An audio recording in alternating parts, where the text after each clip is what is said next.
She blocked my driveway again. Third time this week, I'm at my kitchen window, coffee going cold, watching this entitled HOA Karen in her gleaming white Lexus deliberately park right behind my car, trapping me inside my own home. Door slams like a gunshot. Her designer heels strut past my door like she owns the street. I'm already late for court. As an elected official, showing up late damages my credibility. I step outside. "Excuse me, you're blocking my driveway." She doesn't even look up from her clipboard. "Community compliance inspection. You'll wait. I have to get to work. Maybe consider more appropriate transportation for this neighborhood." This woman thinks her HOA badge lets her bully everyone. But she picked the wrong neighbor to mess with, because I'm not just some guy she can push around. I'm the county sheriff, and in 30 minutes her precious Lexus would be hooked to a tow truck on my direct orders. The moment she found out, absolute gold. What would you have done? Drop a comment below. Let me back up and tell you how this whole mess started. My name's Denver, and I'm the county sheriff. Been elected to this position for 8 years now, with 18 years total in law enforcement. I work a lot of undercover operations and community policing, which means I don't always wear the uniform around town. 8 months ago, my personal life got turned upside down. Messy divorce, lost the family home, and suddenly I'm a 47-year-old man starting over in a modest HOA neighborhood in North Carolina. The only reason I picked this particular house was to stay in my 16-year-old son Tyler's school district. Kid's been through enough without changing schools on top of everything else. Tyler visits every other weekend, and those 48 hours are sacred to me. After the divorce, after losing the family home, these weekends are when we rebuild what was broken. The last thing I need is neighborhood drama affecting the one relationship that matters most. As an elected official, I try to keep a low profile in my personal life. People don't need to know where the sheriff lives or what his private routine looks like. Most neighbors work normal 9-to-5 jobs, so they don't really notice when I come and go at odd hours for emergency calls or court appearances. The neighborhood's pretty typical suburban stuff. Quiet streets, manicured lawns, people who keep to themselves and mind their own business. Which has been fine by me, honestly. After dealing with county-wide crime and politics all day, the last thing I want is neighborhood drama. But apparently, neighborhood drama found me anyway. It was a Tuesday morning in October when I first encountered Stephanie Caldwell. I'm rushing out the door for an important court testimony, one of those cases where months of investigative work could put a major criminal behind bars. I grab my coffee, check my badge and weapon, and head out to my unmarked county vehicle. That's when I see it, a white Lexus SUV parked directly behind my sedan, completely blocking my exit from the driveway. I can hear the distant hum of morning traffic getting heavier by the minute, and I know every second counts. The smell of autumn leaves crunching under my feet fills the air as I walk around her vehicle, looking for some kind of emergency that might explain why someone would park like this.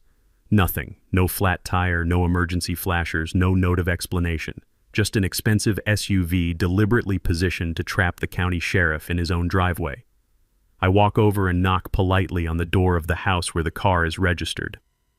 After a few minutes, this woman emerges wearing designer workout gear and carrying a clipboard like she's conducting some kind of official business. "Excuse me," I say, keeping my voice calm and professional. "Your car is blocking my driveway. I need to get to court." She looks me up and down with this expression that I've seen before, the kind of look that says she's already decided I don't belong here. "Oh, you must be the new resident," she says, not moving toward her car at all. "I'm Stephanie Caldwell. I volunteer with the Community Compliance Committee." Her voice carries that edge I recognize, the kind that comes from someone who's lost control over bigger things and now needs to control smaller ones. I'd later learn she was 6 months into a messy divorce, fighting for the house she inherited from her parents. This neighborhood wasn't just her home, it was her last piece of stability. Now I've been in law enforcement long enough to recognize when someone is trying to establish dominance. But I'm also trying to maintain my privacy and avoid drawing attention to myself in my own neighborhood. "I appreciate the work you do for the community," I say. "But I really do need to get to court. Could you move your car?" She taps her clipboard against her hip and gives me this fake smile. Of course, but first, could I see some proof of residency? We need to be careful about the kind of people we attract to this community." The kind of people. Those words hit different when you're the county's top elected law enforcement officer and suddenly you're being treated like an outsider in your own neighborhood. But I show her my lease agreement, and she eventually moves her car with this dramatic sigh like I've inconvenienced her somehow. As I'm pulling out of my driveway, 15 minutes late now, I hear her call out, "We'll need to discuss appropriate parking guidelines for your vehicle." I should have known right then that this woman was going to be a problem. What I didn't realize was that she was about to start a war with the wrong person, the one guy in the county with ultimate local law enforcement authority. By the time I get to court that Tuesday, I'm 20 minutes late. The prosecutor is annoyed, the defense attorney uses my tardiness to question my professionalism, and what should have been a straightforward testimony turns into a credibility challenge. All because some self-appointed neighborhood watch captain decided to flex her imaginary authority. But that was just the beginning. The next morning, I'm heading out for another early court date when I find a crisp white piece of paper tucked under my windshield wiper. The morning dew has made it slightly damp, and it crinkles in my hands as I unfold it. Notice: unidentified vehicles create security concerns for our community. Please display proper resident parking permit and ensure your vehicle meets neighborhood aesthetic standards. Questions? Contact Stephanie Caldwell, Community Compliance Volunteer. I'm standing there in my driveway reading this thing, and I can taste the gas station coffee turning bitter in my mouth. 18 years of putting criminals behind bars, and I'm getting parking tickets from a housewife with too much time on her hands. That evening, I decided to do what any reasonable person would do. I looked up the actual HOA bylaws, spent 2 hours reading through the official documents, searching for any mention of resident parking permits or aesthetic standards for vehicles. You know what I found? Nothing. Absolutely nothing about permits, nothing about vehicle aesthetics, nothing that gave any resident the authority to issue notices about other residents' cars. So the next morning, I walk over to Stephanie's house for what I hope will be a reasonable conversation.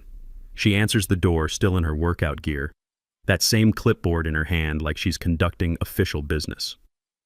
"Hi, Stephanie," I say, keeping my voice friendly. "I wanted to talk about that notice you left on my car. I've read through the HOA bylaws and I can't find any mention of parking permits or vehicle standards." Her response? She pulls out her phone and starts recording.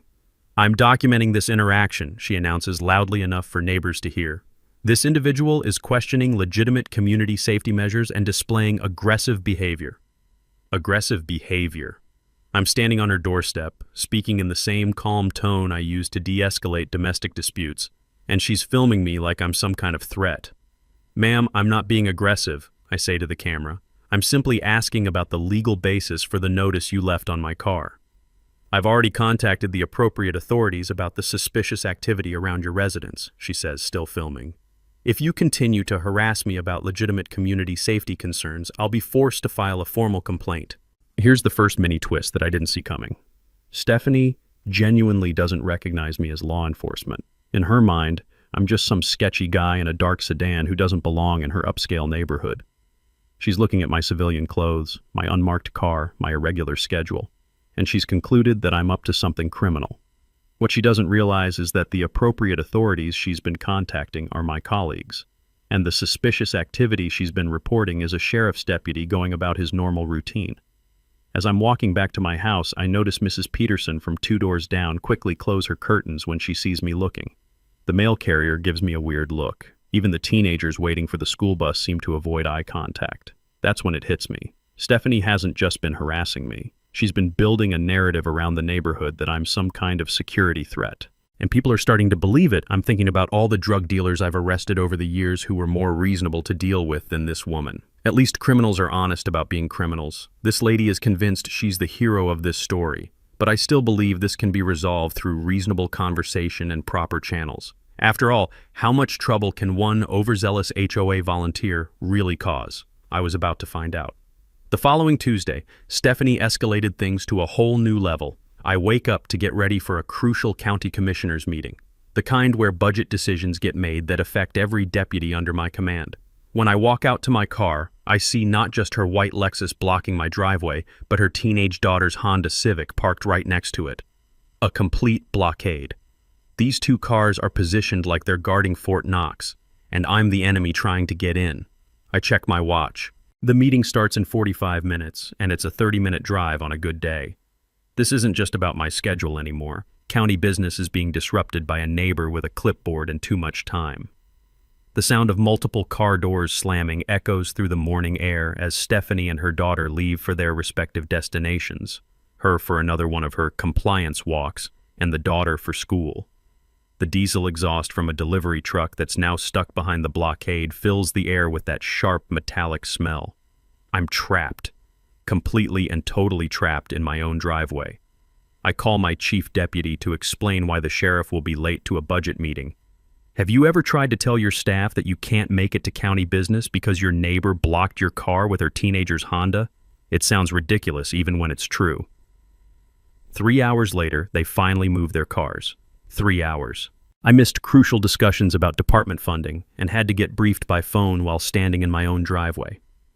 That evening, I start doing what I should have done from the beginning, documenting everything. Timestamps, photos, license plate numbers. It's an old police habit, and honestly, I should have started this earlier. But during my research, I discover something more disturbing than just parking violations. Stephanie has been systematically isolating us socially. She's convinced the Petersons that my irregular schedule suggests criminal activity. She's told the Garcias that men in that type of vehicle are usually involved in drugs. She's created a whisper campaign designed to turn the neighborhood against us. Tyler notices it first during his weekend visit. "Dad, why won't kids come over anymore? Jenny's mom said she can't play here."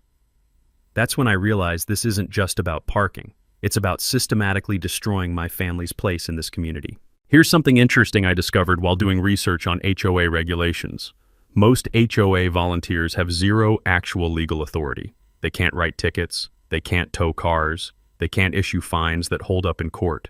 They're basically just neighbors with strong opinions and too much free time. But here's the thing about property law that most people don't know. Blocking someone's driveway is actually a crime in most places. It's considered restricting access to private property, which is a towable offense under City Ordinance 14-23. The catch is that it requires a police report to enforce. The irony wasn't lost on me. I'm the county sheriff being harassed by someone who doesn't realize she's committing a crime against the county's top law enforcement officer. During my investigation, I also discovered that Stephanie isn't actually an official member of any HOA board. She's a volunteer for something called the Compliance Committee, which basically means she appointed herself to walk around and look for things to complain about. But here's the mini twist I wasn't expecting. While I'm investigating Stephanie's fake authority, I find out she's been building a coalition against us. Mrs. Cecilia from across the street mentioned to another neighbor that she's been worried about that man's car ever since Stephanie pointed out how he comes and goes at all hours. The teenager next door told his mom that Stephanie said my sedan looks like the kind of car drug dealers drive. Drug dealers. The woman has been telling my neighbors that the county sheriff looks like a drug dealer. If only she knew that I'd spent the last 6 months overseeing major drug operations throughout the county, coordinating with state and federal agencies to dismantle trafficking networks. If only she knew that the suspicious activity she'd been observing was the sheriff doing his job to protect this very community. But the most frustrating part is that her campaign is working. When Tyler comes to visit that weekend, he notices that other kids in the neighborhood aren't allowed to play with him anymore. Their parents have been convinced by Stephanie's whisper campaign that there's something wrong with our family. I'm watching my son deal with social isolation because a woman with too much time and too little actual authority has decided we don't belong in her vision of the perfect neighborhood. That weekend, Tyler asks me a question that hits harder than any criminal I've ever faced. "Dad, are we the bad guys? Is that why people don't like us here?" I realize then that this has gone far beyond neighborhood drama. This woman is affecting my son's sense of self-worth, making him question whether his family belongs anywhere. I decide to try one more reasonable approach before escalating things officially. After all, I've spent my career de-escalating conflicts. Surely I can handle one overzealous neighbor. Looking back, I probably should have just handled it like the sheriff from day one. By the 3rd week of this nonsense, Stephanie had moved from individual harassment to full-scale community organizing. I come home from a long day coordinating a multi-county drug operation to find bright yellow flyers posted on every mailbox in the neighborhood. Emergency Safety Committee meeting, Thursday 7 p.m., Community Center. Topic: unknown vehicles and suspicious activity in our neighborhood. Unknown vehicles. My county-issued sedan that I park in my own driveway is now an unknown vehicle. The flyer goes on to mention documented incidents and resident safety concerns, and encourages everyone to bring photos and observations to the meeting. At the bottom, in bold letters, organized by Stephanie Caldwell, Community Safety Volunteer. Thursday night, I decide to walk past the community center just to see how many people actually show up to this thing. Through the windows, I count about 15 neighbors sitting in folding chairs, all looking very serious as Stephanie stands at the front with a presentation board. I can't hear everything, but I catch phrases like pattern of suspicious behavior, an unknown male dark sedan, and possible criminal activity. She's got photos, actual photographs of my car, my license plate, even shots of me checking my mailbox that make me look like I'm lurking. But what really gets me is the scope of her surveillance operation.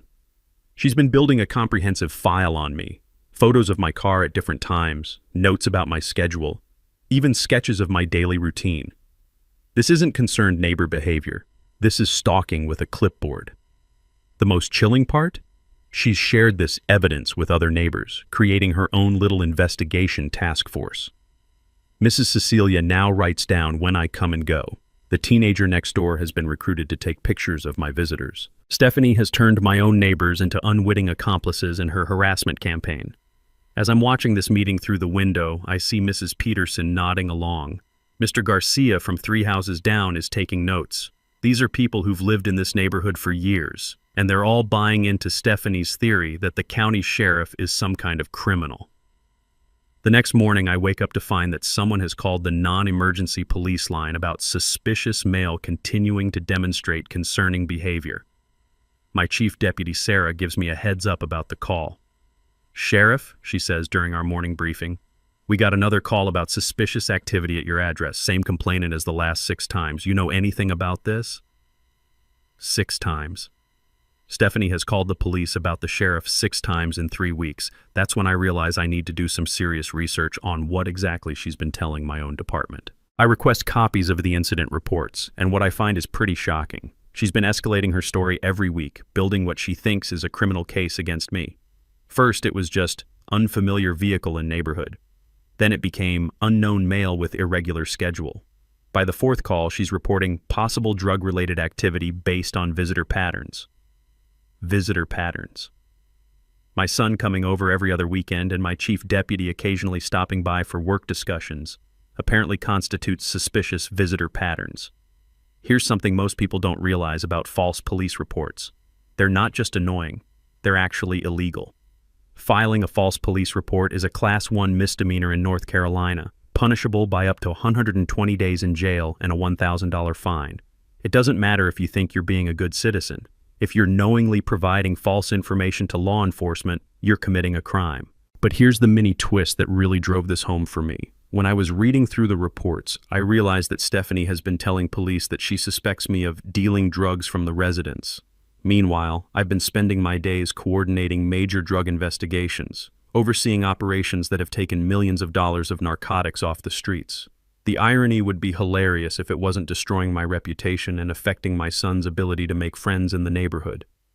That weekend, Tyler asks me a question that breaks my heart. "Dad, why do people in this neighborhood think we're criminals? Jenny's mom told her we're not the right kind of family for this street." I'm looking at my kid, this good kid who gets straight A's, volunteers at the animal shelter, and has never been in trouble in his life. And I'm trying to explain that sometimes adults act like bullies too. "We didn't do anything wrong, Tyler," I tell him. "Sometimes people make assumptions about others without knowing the facts." But inside, I'm furious. This woman has crossed a line from annoying neighbor to someone who's actively damaging my family's reputation and my son's well-being.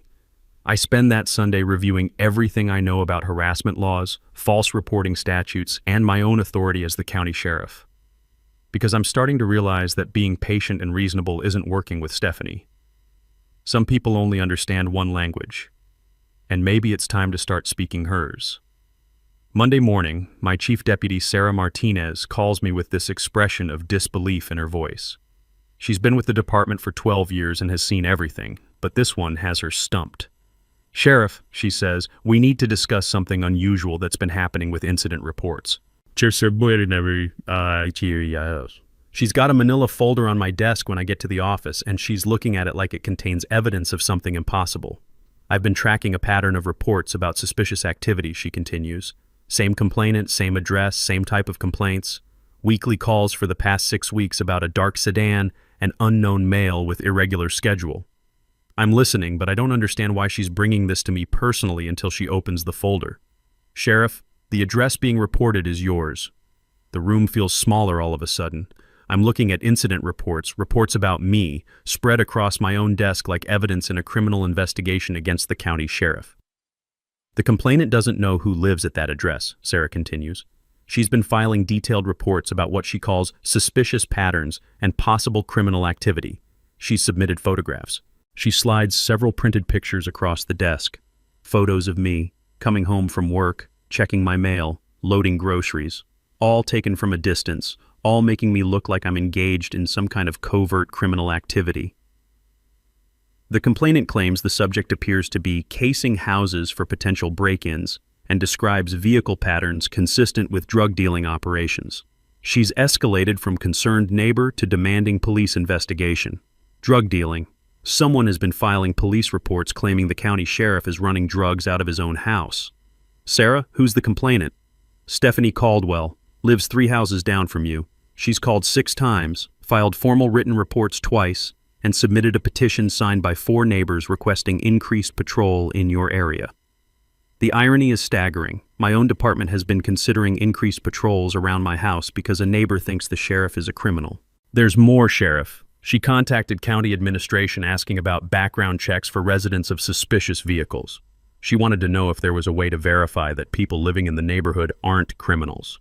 She wanted the county to run a background check on me. The sheriff, the guy who oversees background checks for the entire county. Sarah, how close did this come to becoming an official investigation? Closer than you'd want to know.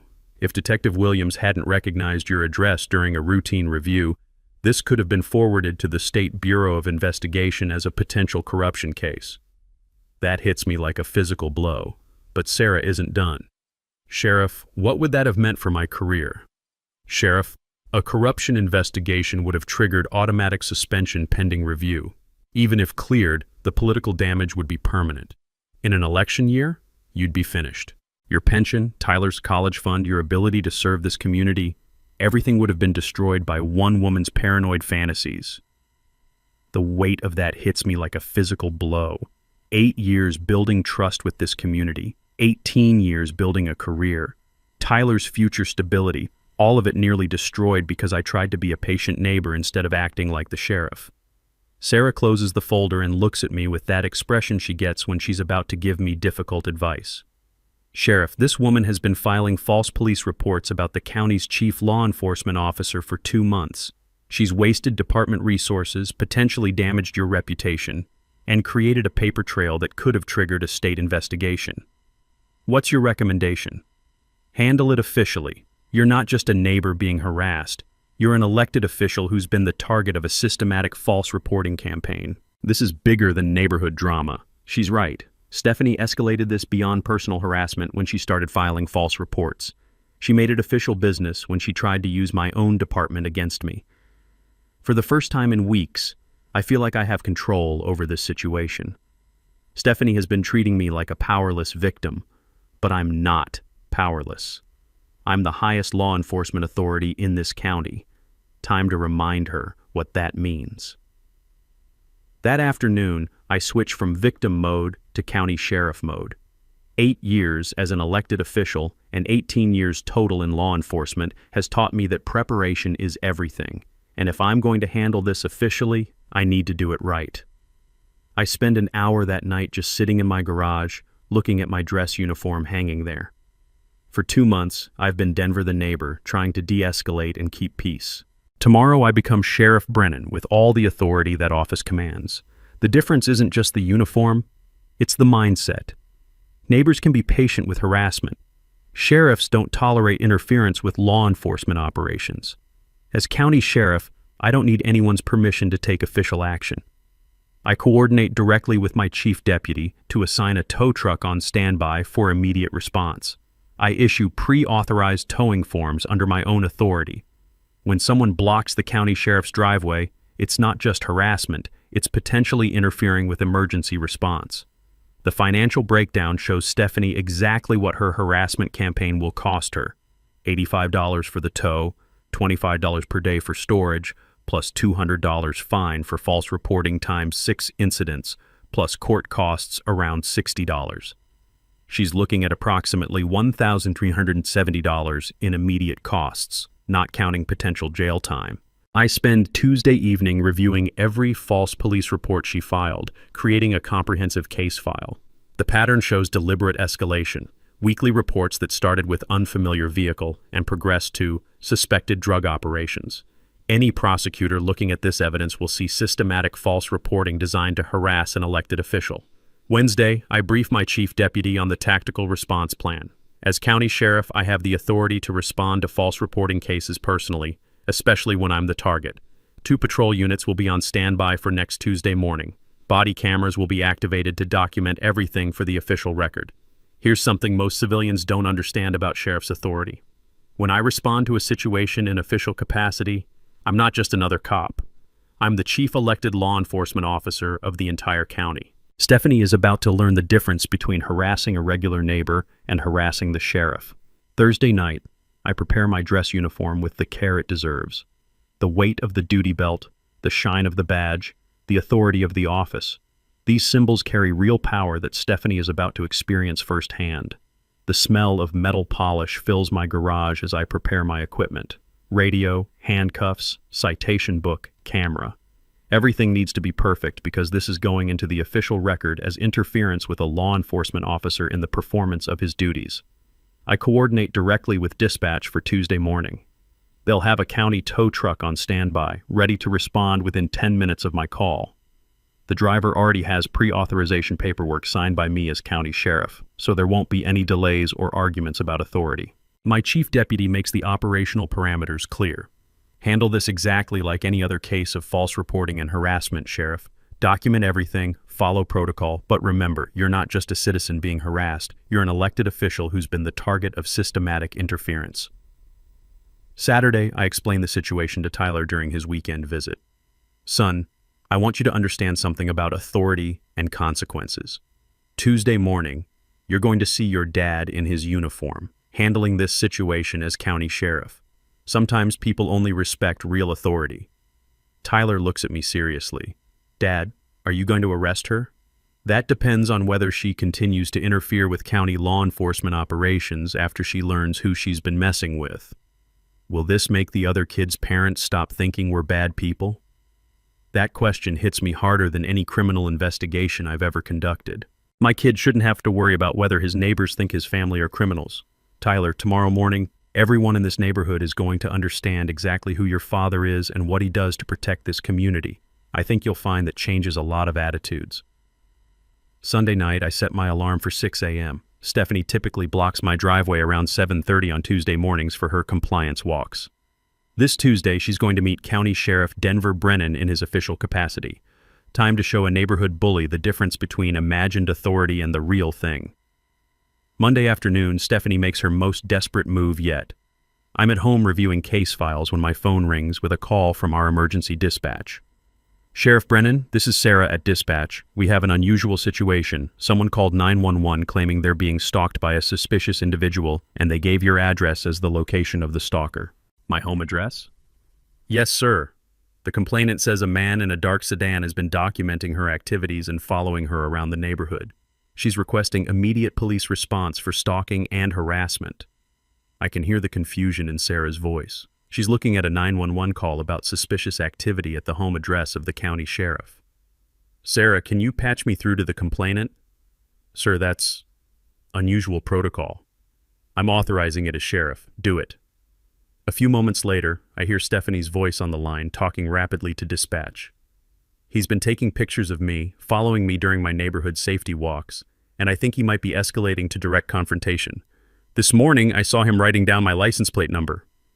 Ma'am, I interject, this is Sheriff Denver Brennan. I live at the address you've reported as the source of stalking behavior. Dead silence on the line. Ma'am, Sarah prompts. That's impossible. The man I'm reporting drives a dark sedan and wears civilian clothes. He can't be the sheriff. Ma'am, the sheriff often works in unmarked vehicles and civilian clothes. Are you saying you've been filing reports about the county sheriff without knowing who he is? Another long silence. Then Stephanie's voice, much smaller now. I was just trying to protect the neighborhood. After Sarah ends the call and marks it as unfounded complainant error, she calls me back privately. Sheriff, what the hell is going on over there? Long story, Sarah, but here's the short version. My neighbor has been calling in false reports about me for 2 months because she doesn't know I'm the sheriff. Are you serious? She's been reporting the county sheriff for suspicious activity? Dead serious. She's called the non-emergency line 6 times, reporting me for various crimes. Today she escalated to 911. Sheriff, you know that misuse of emergency services against an elected official is a federal issue, right? I did know that. Calling 911 to file false reports about the county sheriff isn't just local harassment. It's potentially interference with federal law enforcement cooperation and misuse of emergency resources during a time when real emergencies need priority response. That evening, my chief deputy and 2 senior officers stopped by my house, not for an official visit, but because word had gotten around the department about the situation. Sheriff, says Lieutenant Davis, shaking his head, I've heard some crazy stories in 20 years, but this takes the crown. She's been calling in reports about the county sheriff for 2 months. Gets better, says Chief Deputy Martinez. I pulled the complete call log, 12 calls in 8 weeks, all about the same address, all describing the sheriff's normal activities as criminal behavior. They share some of their own experiences with false reporting cases. Apparently this kind of systematic harassment is more common than you'd think, but targeting an elected law enforcement official crosses several additional legal lines. What's your plan, Sheriff? Davis asks. Tomorrow morning she's going to meet County Sheriff Denver Brennan in his official capacity instead of the mysterious neighbor she thinks she's been monitoring. I think it's time for a formal introduction. Martinez laughs. Can we provide backup? This is going to be the most entertaining arrest of the year. As they're leaving, Davis turns back with one more observation. Sheriff, pattern analysis suggests she's going to escalate one more time before she realizes she's beaten. People like this don't back down until they face real consequences. He was right. The next morning, around 6:30 a.m., I watch through my window as Stephanie parks her Lexus in its usual blocking position.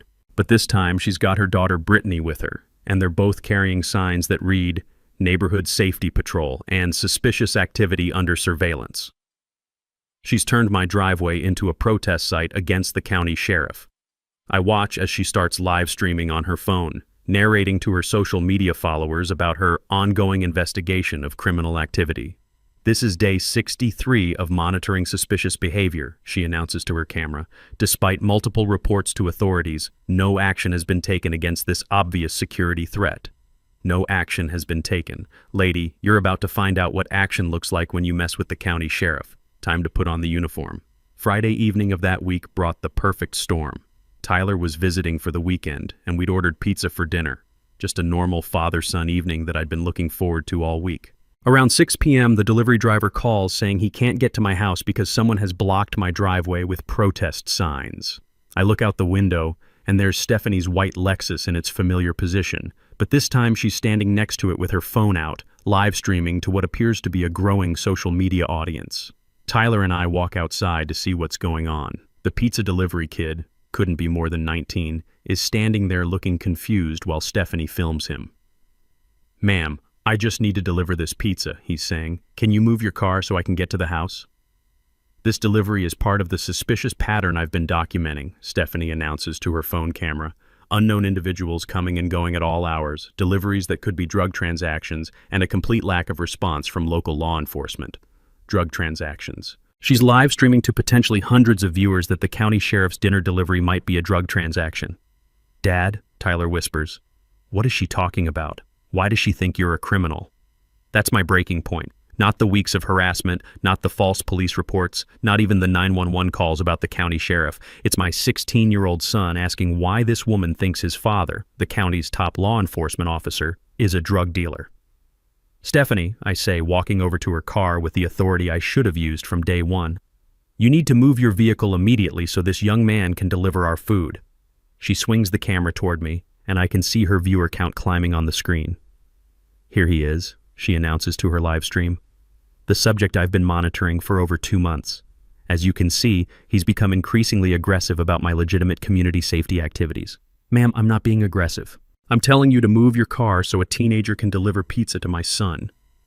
This man has been harassing me for weeks, she tells her phone camera and growing online audience. Despite my repeated reports to police, he continues to engage in intimidating behavior. The authorities have completely failed to protect this neighborhood. The authorities. She's live streaming complaints about law enforcement failure to an online audience while blocking the county sheriff's driveway. The pizza kid looks back and forth between us like he's watching something surreal. Finally, he just hands me the pizza across the Lexus's hood and says, "Sir, should I call the police?" "Dad," Tyler says as we walk back toward the house, "why does she hate our family? What did we do wrong?" I kneel down so we're eye level. This 16-year-old kid has already dealt with his parents' divorce, moving homes, starting over in a new neighborhood. Now he's watching his dad get publicly humiliated by a neighbor with a live stream audience.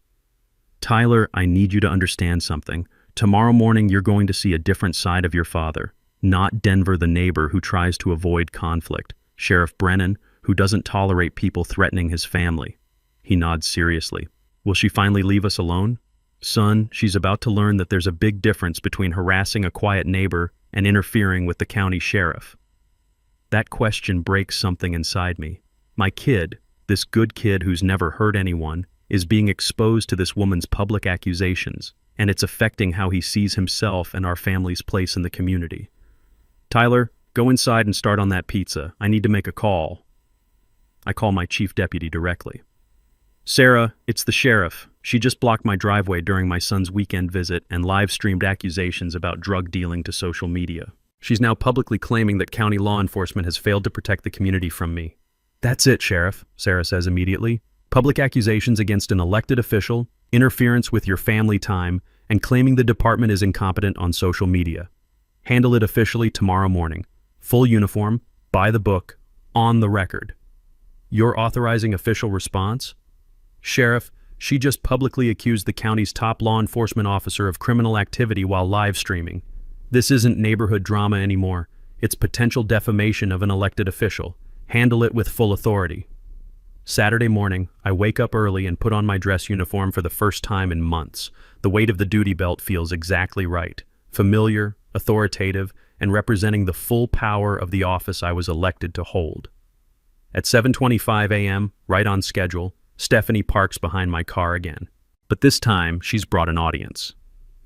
2 other women from the neighborhood are with her, plus she's clearly arranged for her live stream to be a special investigation finale. Through my window, I can hear her talking to her phone. "This is it, everyone. Day 67 of documenting suspicious activity. Today, I have witnesses and we're going to get definitive proof of illegal activities. The authorities have ignored this situation long enough." I key my radio with the satisfaction of finally taking control. "Dispatch, this is Sheriff Brennan. I'm responding to harassment and false reporting at my residence. Requesting county tow truck for vehicle illegally blocking the sheriff's driveway." Tyler is watching from the living room window as I walk toward the front door in full uniform. He's never seen his dad in the role of county sheriff, and I can see the recognition and pride dawning on his face. Time to introduce myself properly to Ms. Stephanie Caldwell and to her live stream audience. The moment I step out of my front door in full county sheriff uniform, everything changes. The badge catches the morning sunlight like a signal flare. The radio crackles to life on my shoulder. The authority of the office I was elected to hold is suddenly undeniably visible. I can see Stephanie's face through the windshield of her Lexus, and it's like watching someone's entire worldview collapse in real time. The uniform, the badge, the radio, the unmistakable authority, all the pieces clicking into place with devastating clarity. Her live stream is still running, and I can hear her voice getting higher. Oh my God, he's the sheriff, the actual county sheriff." Her 2 neighborhood accomplices with clipboards look confused until they follow her gaze. Then I watch their faces go through the same recognition process. Shock, embarrassment, and the dawning realization that they've been part of a systematic harassment campaign against the county's top law enforcement officer. I walk calmly towards Stephanie's car, keying my radio with the full authority of my office. "Dispatch, Sheriff Brennan on scene. I have 1 vehicle illegally blocking the sheriff's driveway. Driver is present and has been filing false reports for 2 months, requesting immediate county tow truck." Copy, Sheriff. County tow truck ETA 6 minutes. Do you need backup units? Negative. I can handle one confused citizen. By now, neighbors are pouring out of their houses. Weekend morning coffee and lawn care interrupted by the sight of the county sheriff in full uniform in their quiet neighborhood. Mrs. Peterson, Mr. Garcia, the teenagers who wait for the school bus, they're all watching from their yards, phones out, documenting this reversal of fortune. I can hear neighbors whispering, "She's been harassing our sheriff? The man who protects this county? How could we have believed her?" Mrs. Peterson actually covers her mouth in shock.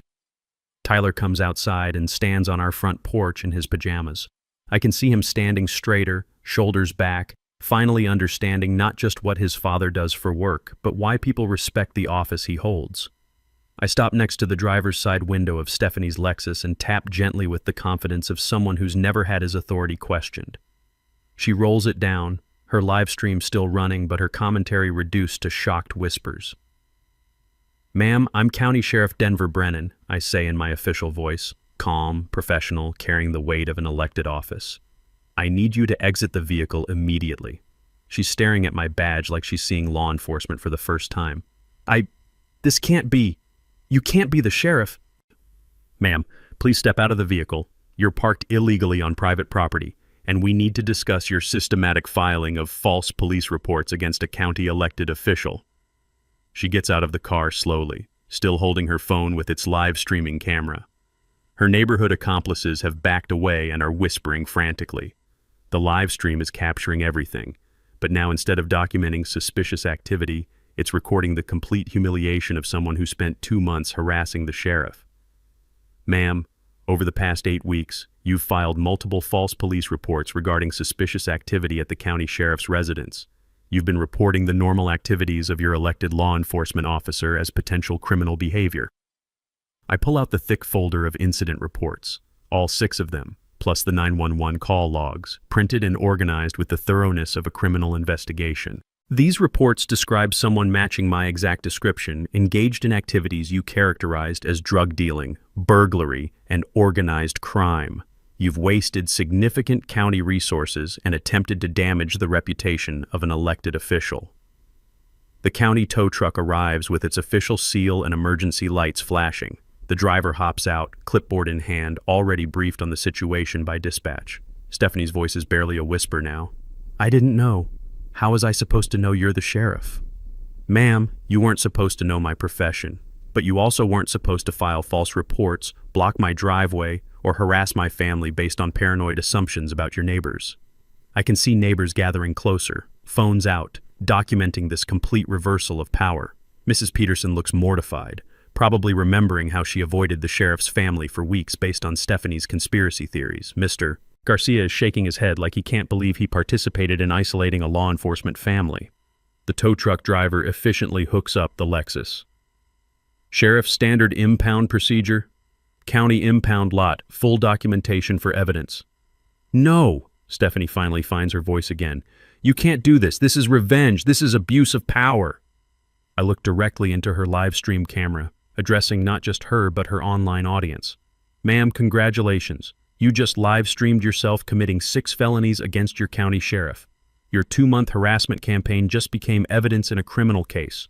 Your 15 minutes of social media fame just cost you approximately $15,000 in fines and legal fees." I can see the comment count exploding as her viewers realize they've been watching someone systematically destroy their own life in real time. I pull out my citation book and start writing with the methodical precision of 18 years in law enforcement. "You're receiving 6 citations for filing false police reports against an elected official, 1 citation for systematic harassment, and 1 citation for illegal parking on the sheriff's property. The false reporting charges will be handled by the district attorney's office as interference with county law enforcement operations," I continue. "Your vehicle will be released when you pay towing and storage fees to the county." I look around at the gathered neighbors, people who've been avoiding my family for weeks based on this woman's paranoid campaign. For anyone who's been concerned about suspicious activity in this neighborhood, I'm County Sheriff Denver Brennan. I live here with my son Tyler. If you have legitimate safety concerns, my office number is public record. What you don't do is file false reports and harass your neighbors based on assumptions. As Stephanie's Lexus gets lifted onto the county tow truck, I deliver my final words. Consider this your lesson in the difference between imaginary authority and the real thing. The immediate aftermath was like watching a house of cards collapse in fast motion. Everything that Stephanie had carefully constructed over 8 weeks crumbled in about 20 minutes. Within an hour of the tow truck leaving, a steady stream of neighbors knocked on my door. Not just to apologize, but to properly introduce themselves to the county sheriff and his family.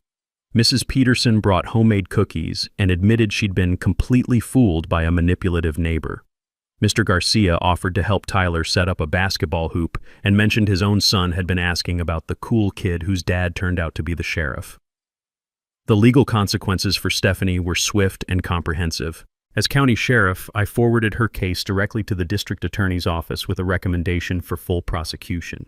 She was charged with 6 counts of filing false police reports against an elected official, each upgraded from a misdemeanor to a more serious charge due to the systematic nature and the target being a law enforcement officer. Rather than face trial and potential jail time, Stephanie accepted a plea agreement that reflected the seriousness of interfering with county law enforcement. 18 months probation, 200 hours of community service specifically with the Sheriff's Department's community outreach program, and full restitution. The total came to $2,340. Lost wages for my missed court appearances, investigation costs, and all towing and storage fees. But the most important consequence was the restraining order with enhanced penalties.